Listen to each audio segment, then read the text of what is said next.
Mr. President, are we in a quorum call? We are. Ask unanimous consent the quorum call be suspended. Without objection. Thank you, Mr. President. Last Friday, I went back to the city of Chicago I'm honored to represent. And over the weekend, had two experiences I want to share with you. There was a real contrast, but there was a recurring theme in both. The first was at a church in the city of Chicago on Friday, Christ Lutheran Church. It's on Wilson Avenue in a section of Chicago known as Albany Park. The church was built in 1911. You look around at the houses outside that church and you think, this neighborhood's seen a lot of change, a lot of different people who came through with waves of immigration.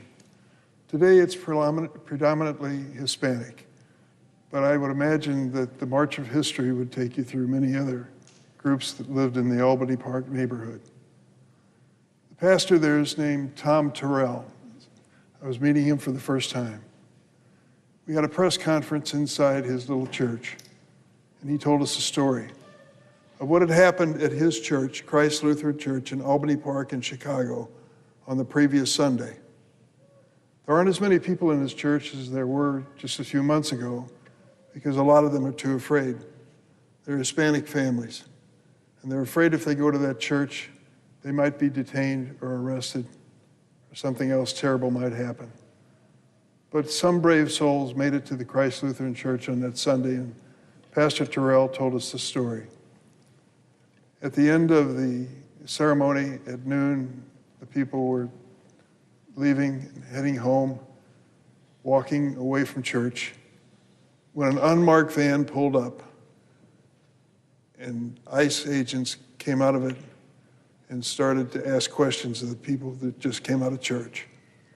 It was noticed in the neighborhood, and what is now becoming more common in Chicago, the neighbors started coming out with whistles, standing on the front porch and blowing whistles because the ICE agents were intimidating these people who were just leaving church. Eventually, enough people started blowing whistles that the ICE agents decided to tear gas the people coming out of church.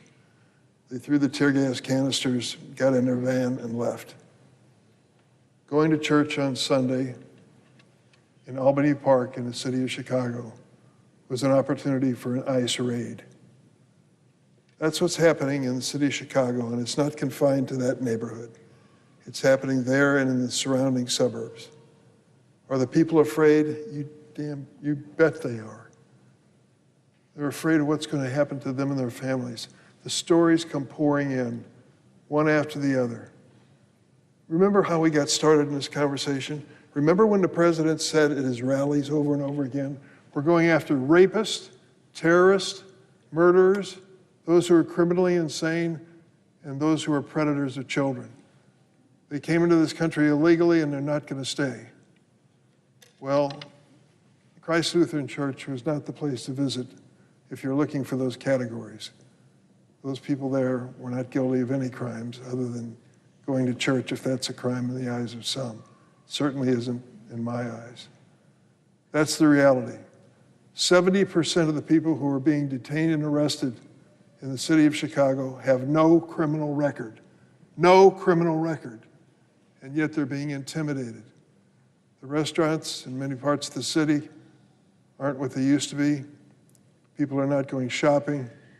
They're afraid to go outside at all. That's the reality. My second experience this week in Chicago is on the same theme. Mr. President, on Saturday, an estimated 7 million Americans across this country took to the streets peacefully with a singular message to President Trump and his enablers. We have no kings in the United States. That included 100,000 people in Chicago, and I was proud to be one of them. That's the front line, as we know, of the president's assault on our democracy, our civil liberties, and our rule of law. Now, I've been in Congress for 4 decades, so believe me when I say that the turnout in this march was the largest I've ever seen at any political gathering. It was amazing. The president is trying to tell the world that it's unsafe to be in the city of Chicago. Well, the weekend before this, we had our 53,000 runners in the Chicago Marathon with tens of thousands of supporters and family cheering them on. They weren't afraid to be in Chicago, and neither was I. And this last Saturday, this gathering of people in the city of Chicago, without violence, expressing themselves as Americans, disagreeing with our government, which is part of democracy, was a peaceful gathering by and large. I joined the march in the city of Chicago and carried a sign that read, "Hands off Chicago," and I meant it. Chicago is a great city. It faces challenges, but all cities face challenges. These challenges must be addressed with solutions that are consistent with our American values.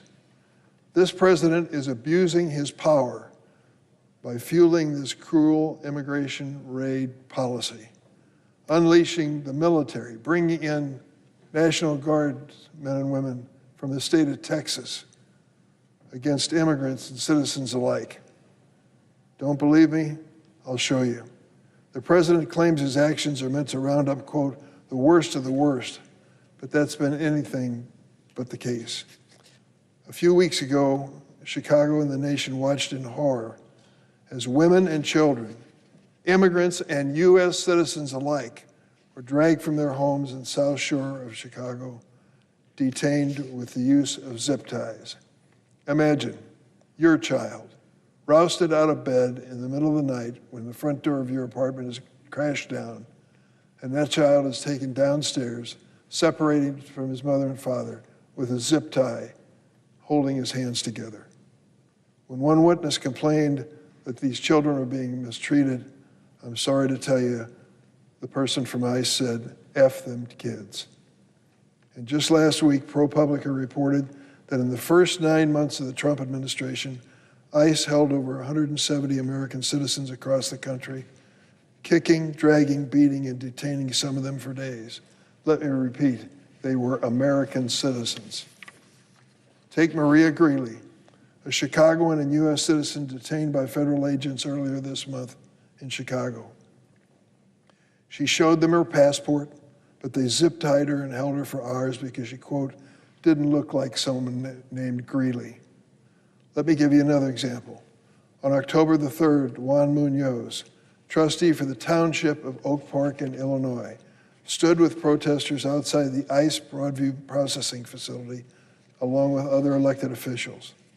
Federal agents picked him out of the crowd, shoved him to the ground, and arrested him while they left his colleagues alone. They held him for 8 hours. Why did they hold Juan Munoz for that long and not his colleagues? He was a person of color.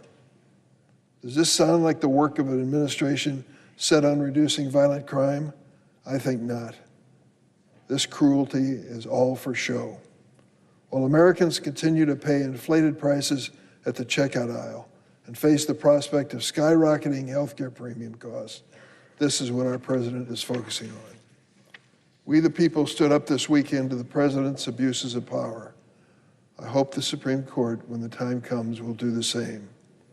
The founders of this nation designed the Constitution to protect generations of Americans from the very abuses we are watching unfold before our eyes today. They understood the dangers of a military turned against its own people and limiting their role in civilian affairs. President Trump's claims of so-called invasions, rebellions, emergencies to justify calling the military into American cities like Chicago are baseless.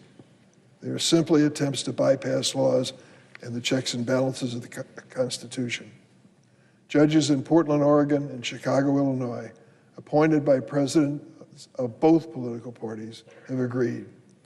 In upholding a ruling temporarily barring the deployment of troops in Chicago, the Seventh Circuit Court of Appeals concluded, and I quote, "The facts do not justify the president's actions in Illinois. Political opposition is not rebellion."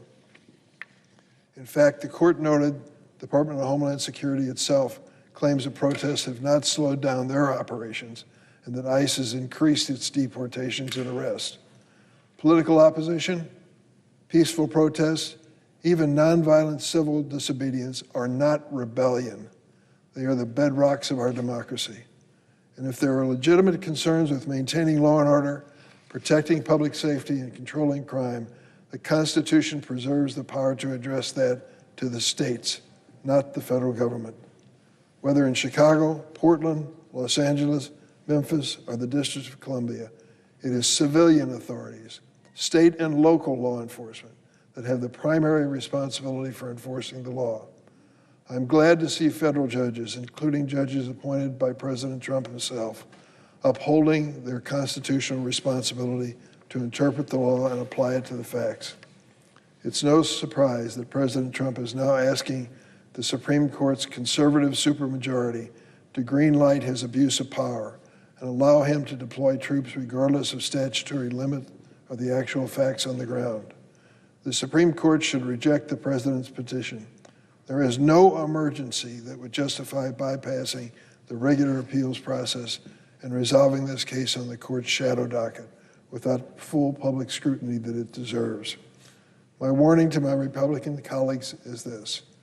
Durbin of Illinois is standing on the floor of the Senate today telling you what's happening to the state and people I love to represent. If the president is allowed to send the military against his own citizens in Chicago without regard to the laws enacted by Congress, what guardrails are left to preventing him from doing it to you in your home state, to the people that you are proud to represent here in the Senate? We cannot sit idly by while a person who wants to be king takes us down the path to authoritarianism. Madam President, I yield the floor.